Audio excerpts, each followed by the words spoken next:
Kalau kita merendahkan orang lain, ini adalah kekotoran batin yang harus disingkirkan.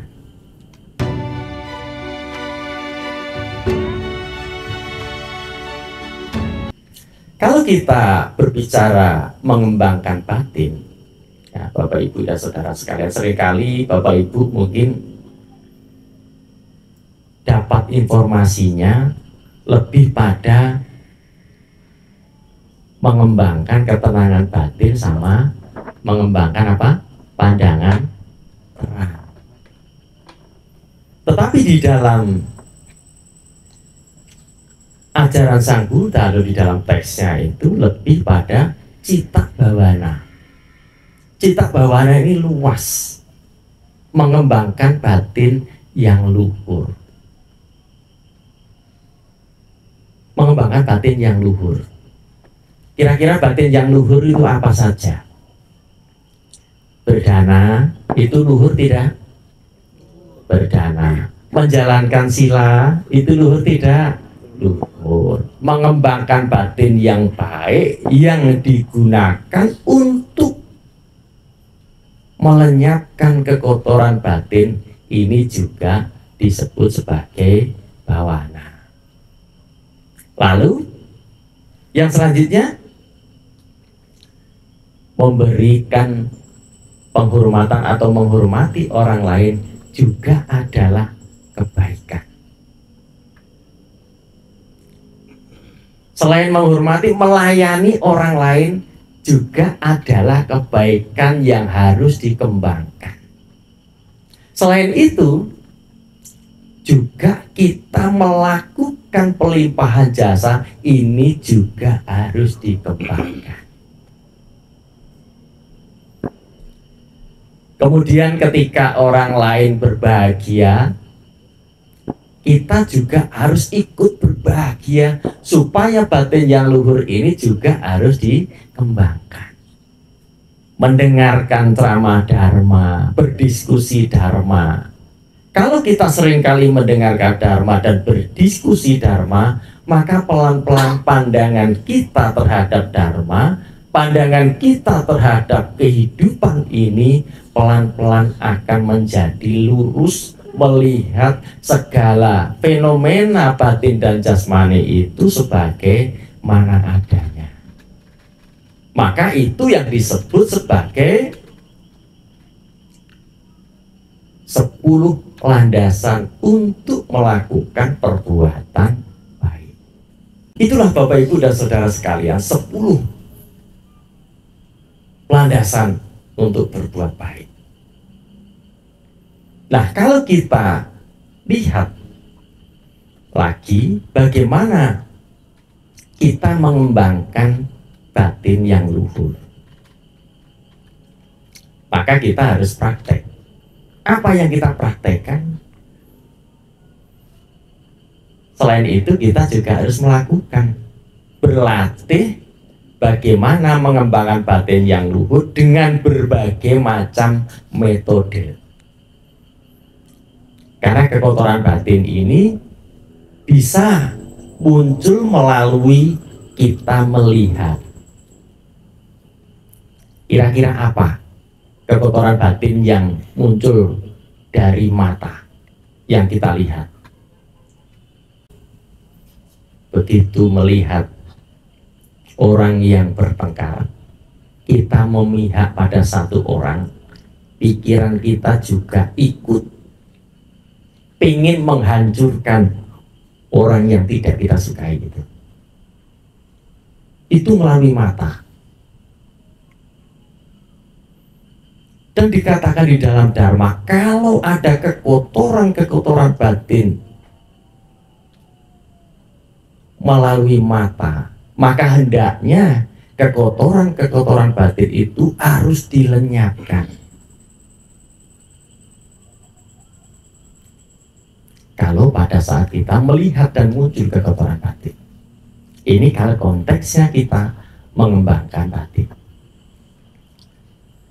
Selain itu, kita juga bisa mengendalikan indera-indera kita ini, yang lain ini, apabila muncul kekotoran batin. Misalkan yang paling gampang dan ringan itu, Bapak Ibu sekarang ini ngumpul, tetapi teman Anda di antara Bapak Ibu ini ada yang perutnya tidak enak. Perutnya tidak enak, mulus, kemudian mengeluarkan gas. Baunya tidak enak. Bapak Ibu langsung gerutu dan marah-marah. Sial ini, siapa ini yang kentut ini? Sudah tahu kentut nggak enak masih dicium ya? Masih apa namanya, masih marah-marah lagi. Sudah tahu nggak enak masih dicium, masih marah lagi. Nah, kalau indera-indera kita ini ketika semuanya berfungsi dengan caranya masing-masing, ya, hidung ini mencium yang enak atau tidak enak, mulut ini bisa merasakan enak dan tidak enak, ya. Jasmani kita ini juga bisa menyentuh yang menyenangkan dan tidak menyenangkan. Kalau pada saat itu muncul kekotoran batin, harus cepat-cepat disingkirkan. Dengan cara apa? Pelengkapnya adalah dengan 4 usaha benar. Tahu bahwa itu adalah tidak baik, harus disingkirkan. Tahu bahwa itu baik, harus dikembangkan. Hal-hal yang tidak baik yang belum muncul, berusaha bagaimana kita menekan tidak untuk memunculkan. Tetapi hal-hal yang baik yang sudah berkembang, yang sudah pernah kita lakukan, kita berusaha untuk mengembangkannya. Sehingga hal ini dikatakan sebagai pelengkap bagaimana seseorang itu mengembangkan batin, ataukah dengan samatha ataukah dengan vipassana.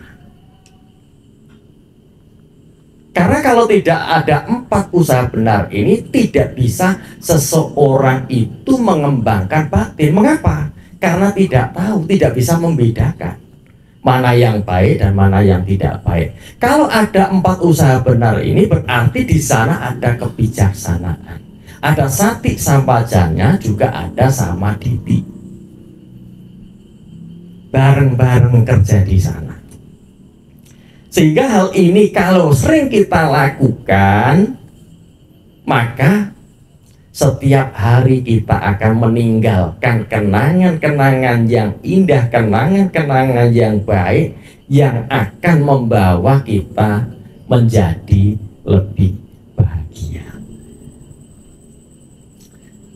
Selain itu, Bapak Ibu dan Saudara sekalian, kekotoran-kekotoran batin itu bisa muncul disebabkan oleh cara kita menggunakan,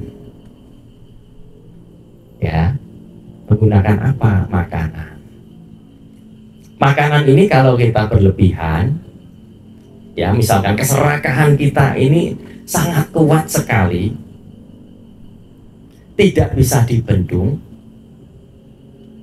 atau bahkan kita juga menggunakan pakaian-pakaian ini karena gengsi dengan teman-temannya, kalau tidak bisa dibendung, maka juga akan memunculkan kekotoran batin. Mengapa? Kita bisa muncul kesombongan terhadap apa yang kita miliki.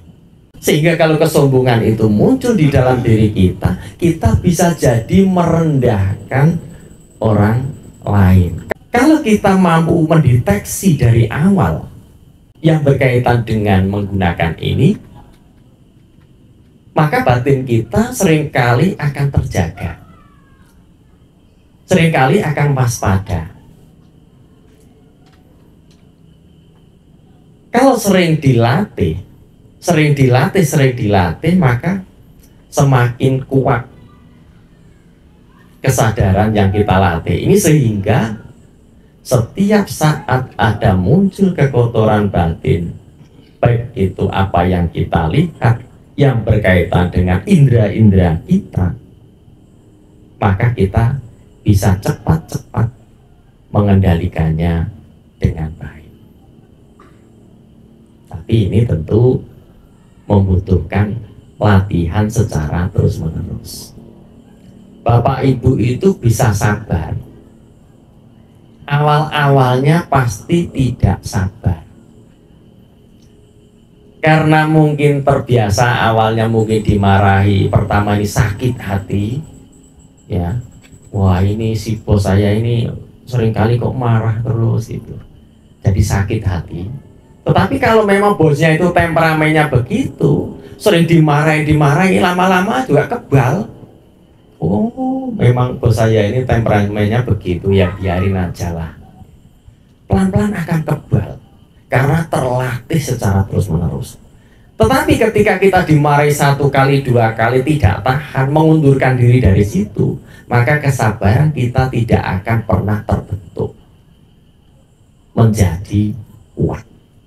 Kalau kesabaran kita tidak menjadi kuat, maka kita juga seringkali kalau disakiti orang lain, kebencian kita, kekesalan kita, dendam kita itu akan berkembang menguasai batin kita, sehingga kita ini diliputi oleh penderitaan yang disebabkan dari kebencian.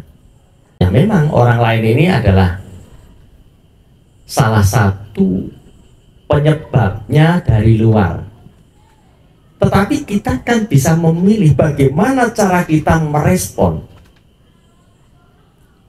Apakah respon kita ini baik, punya kemampuan untuk menyaring, punya kebijaksanaan untuk memilah-milah.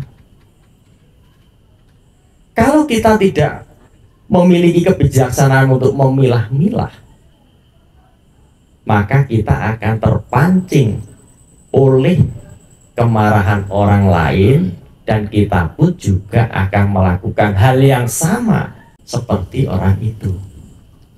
Ternyata sama, tidak beda kebenciannya, cuman mungkin intensitasnya yang berbeda. Kira-kira Bapak Ibu pergi ke wihara, sandalnya ada yang pernah hilang apa belum? Belum pernah ada kasus sandal hilang? Belum ada ya? Oh, berarti sadar penuh naruhnya sandal. Pada saat naruh sandal itu sadar penuh, oh ini sandalku bentuknya hijau, nomornya sekian, tidak pernah salah. Tetapi kalau misalkan ada kasus sudah mau pulang wihara, matanya ngantuk, tidak tahu itu sandal siapa di bawah, ya kan? Kemudian yang punya sandal ini nyari sandalnya nggak ketemu, yang punya sandal akan marah. Oh ini ya, orang sudah sering kali ke wihara masih bawa sandalnya orang, bisa marah-marah dan lain sebagainya. Biasanya malah nyumpain, oh sial itu orang itu bawa sandal saya, mudah-mudahan yang bawa sandal saya bisa sial gitu. Kalau kita berpikir demikian, saudara, berarti kita tidak memiliki pengendalian batin kita, tidak mampu mengawasi batin kita. Yang di saat kebencian itu muncul, kita membiarkan kebencian itu menyelimuti batin kita, sehingga kemarahan-kemarahan itu terlontar dari mulut kita. Kalau misalkan kita marah, Bapak Ibu,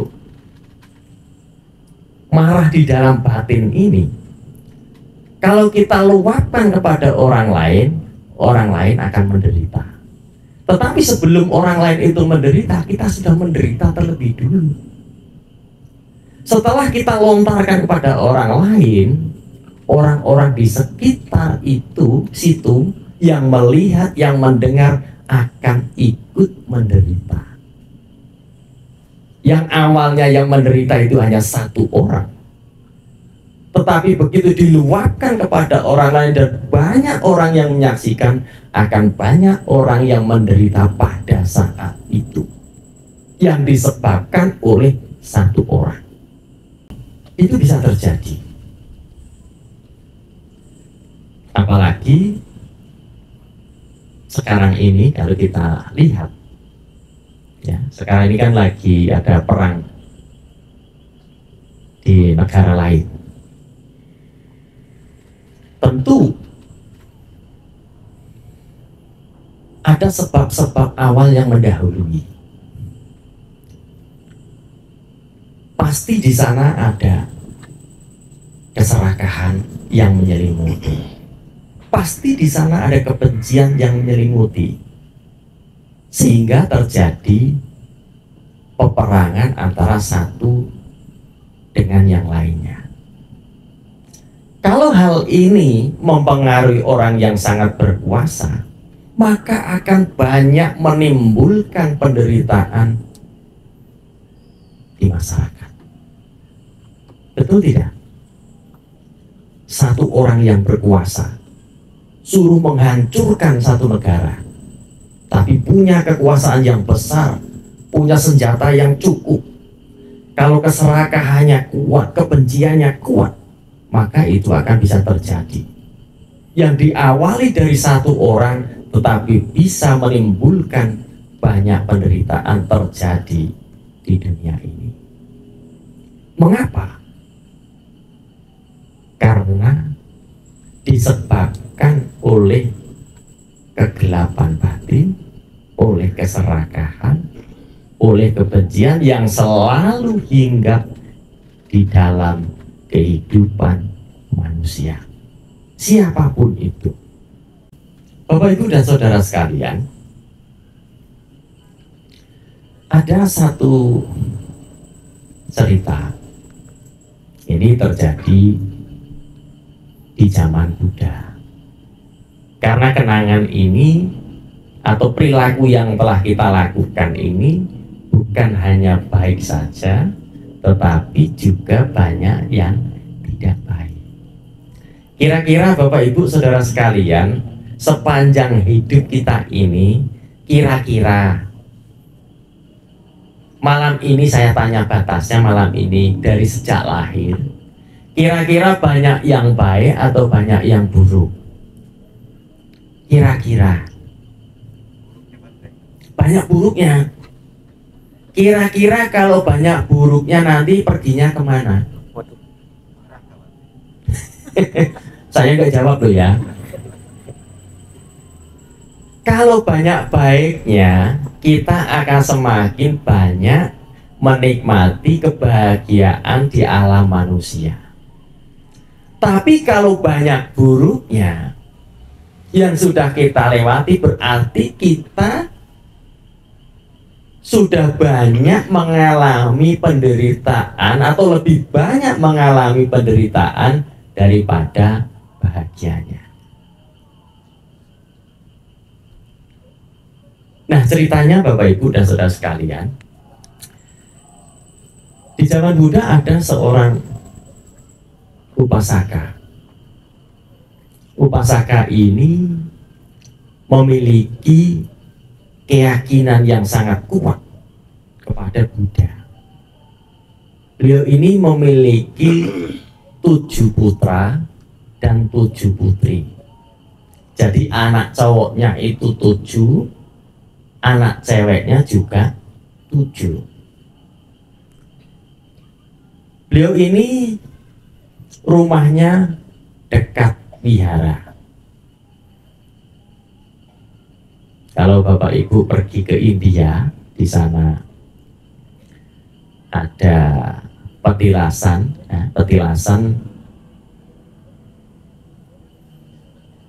wihara yang dibangun oleh Anathapindika.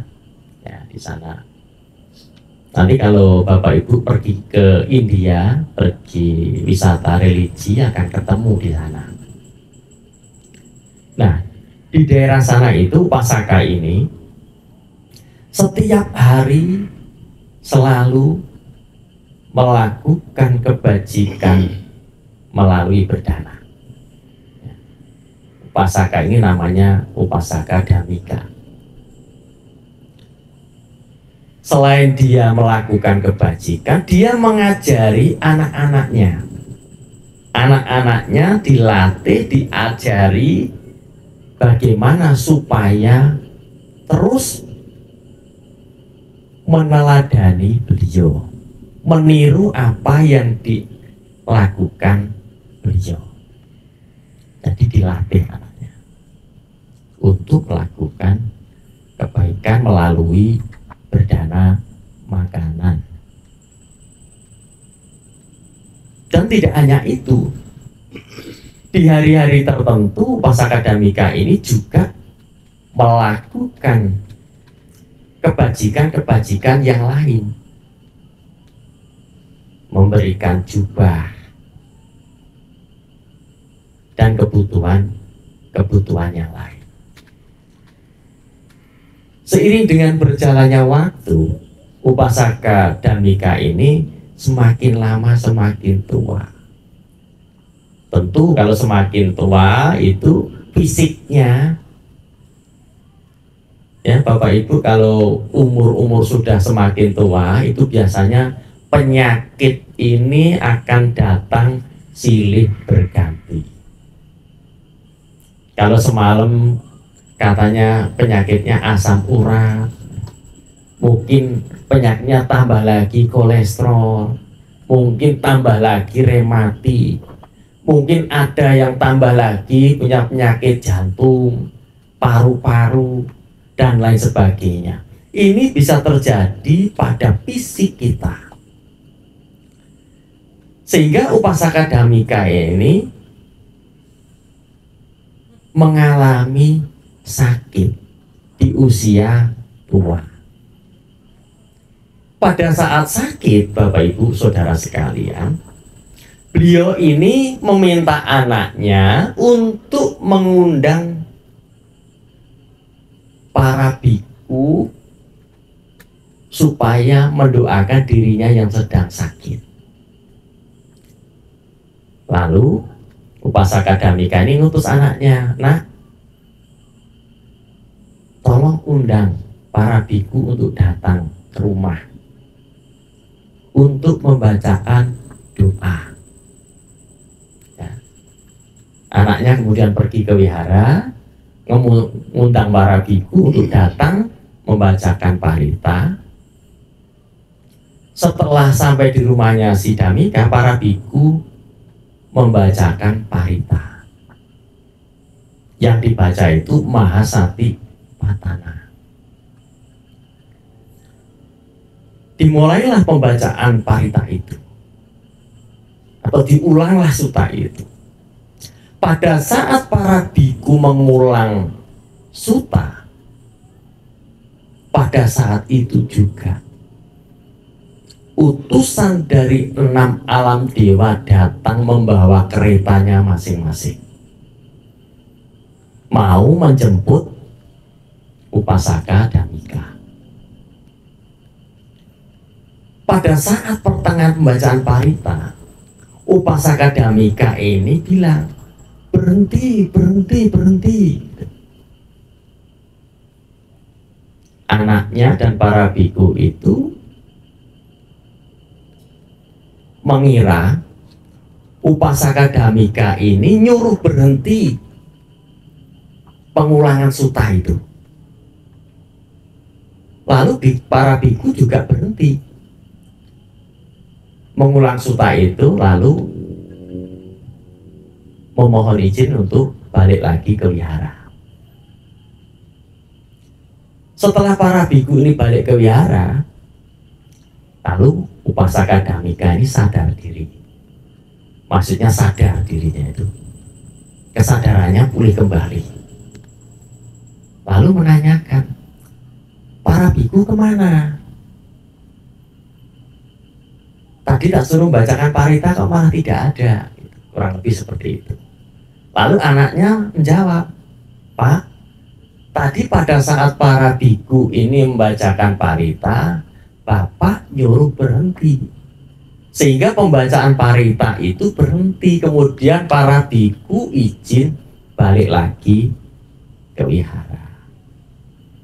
Lalu Upasaka Dhammika ini menjelaskan, nah tadi itu maksud saya bukan menyuruh para biku itu berhenti untuk membacakan sutta, tapi saya itu menyuruh berhenti para dewa yang mau menjemput saya itu supaya berhenti dulu sampai selesai pembacaan paritanya.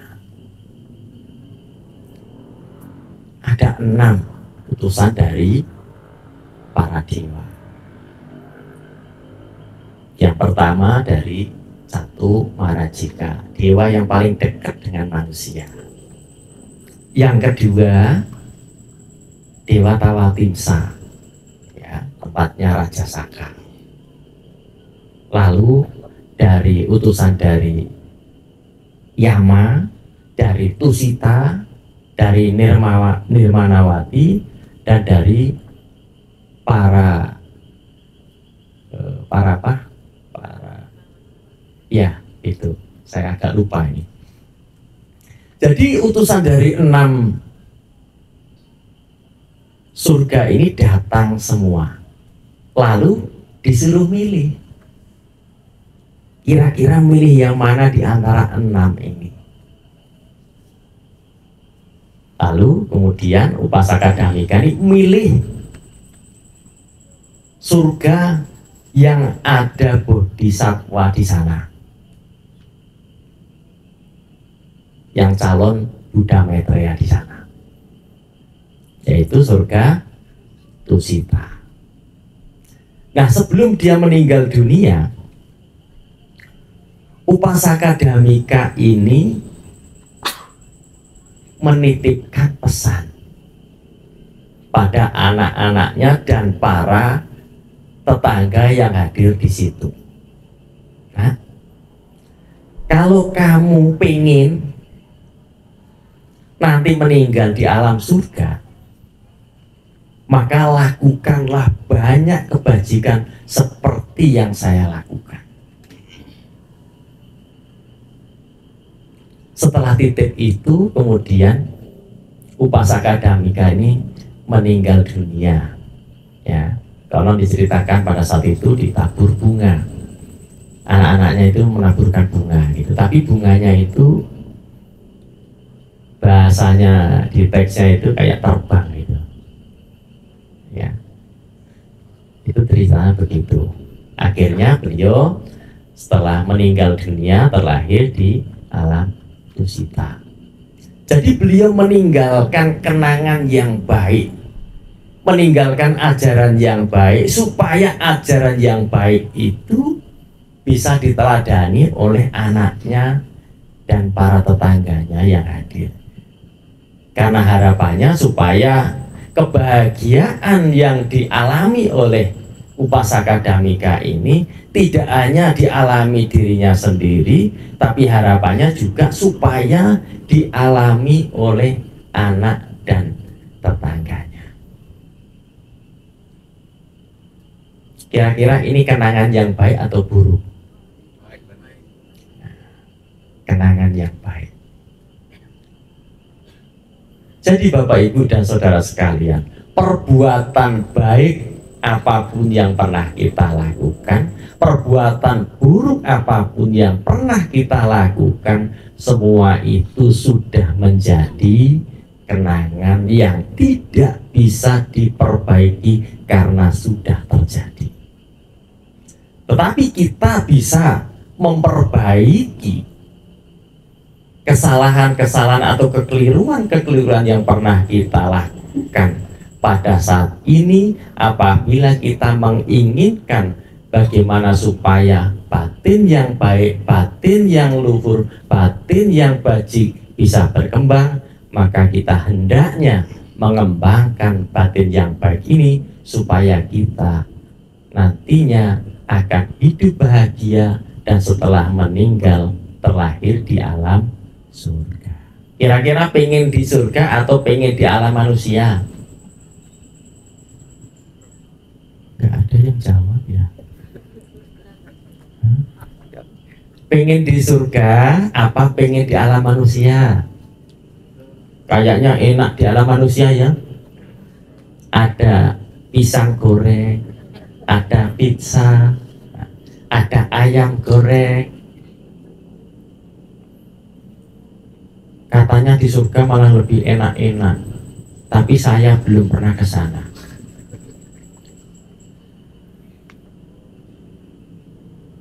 Kalau saya dulu aspirasinya, Bapak Ibu, sebelum jadi biku, itu pengennya setelah saya habis waktu saya di alam manusia ini, pengen istirahat dulu di alam surga, menikmati kebahagiaan di sana. Pengennya. Tapi kita kan tidak tahu ya, itu kan pengennya. Tidak tahu kondisi nanti. Tetapi kan harus dikondisikan pelan-pelan. Pelan-pelan, sedikit-sedikit, nah, saya perbaiki. Sedikit-sedikit saya perbaiki. Walaupun kadang kalanya juga melakukan hal-hal yang tidak baik. Yang bisa mengkondisikan kita bisa terjerumus ke alam yang bawah. Tetapi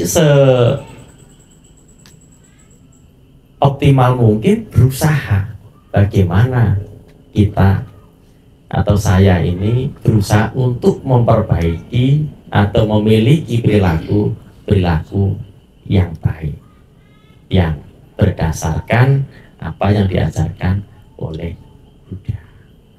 Jadi Bapak